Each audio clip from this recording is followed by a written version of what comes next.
ఇప్పుడు మనం సింహరాశి వారి ఫలితాలు తెలుసుకుందాం. ఇప్పుడు సింహరాశి వారి ఫలితాలు. మఘా నక్షత్రం 4 పాదాలు, పుబ్బా నక్షత్రం 4 పాదాలు, ఉత్తర పల్గుని నక్షత్రం మొదటి పాదం సింహరాశి.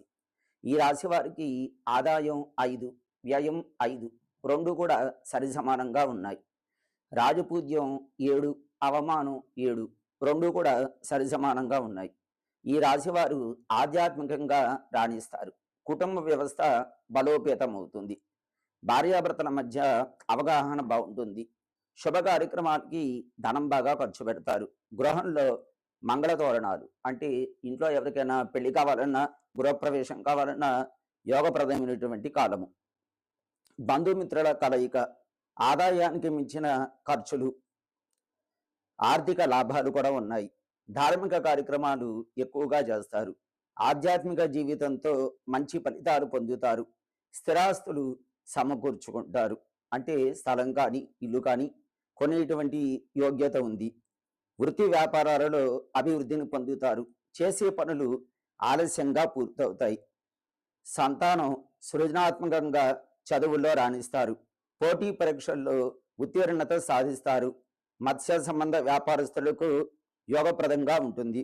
ఆకస్మిక ధనలాభాలు కలుగుతాయి. మిత్రులతో సంబంధాలు కొంచెం చెడిపోవడానికి అవకాశం ఉంది. స్నేహంలో గొడవ అవుతాయి, జాగ్రత్తగా ఉండాలి. సామాజిక గుర్తింపు తగ్గి వ్యక్తిగత ప్రతిష్ట దెబ్బతింటుంది. మాట తొందర వలన బంధువులతో భేదాభిప్రాయాలు వస్తాయి, జాగ్రత్తగా మాట్లాడుతూ ఉండాలి. ఆధ్యాత్మిక విషయాలకు ప్రాధాన్యత ఇస్తారు. ఒత్తిడి ఎక్కువగా ఉంటుంది. తలనొప్పి, ఆందోళన, జీర్ణ సంబంధ అనారోగ్యాలు కలిగే సూచనలు ఉన్నాయి. వ్యవహారిక వ్యాపార రంగాలలో అసందర్భ నిలయాల వలన చికాకులు కలుగుతాయి. ఇంట్లో శుభ కార్యక్రమాలు ఎక్కువగా చేస్తారు. యోగాభ్యాసము, వ్యాయామము, పౌష్టికాహారం తీసుకోవడం వలన ఆరోగ్యం నెమ్మదిగా కోలుకుంటుంది. పెద్దల సలహాలు పాటించాలి. నిజాయితీ, నిలకడ ద్వారా స్నేహంలో ఉన్నటువంటి విభేదాలన్నీ కూడా నివారించవచ్చు. వ్యవహార ప్రతిబంధకాలు కలుగుతూ ఉంటాయి. ఆరోగ్యం విషయంలో జాగ్రత్తగా ఉండాలి.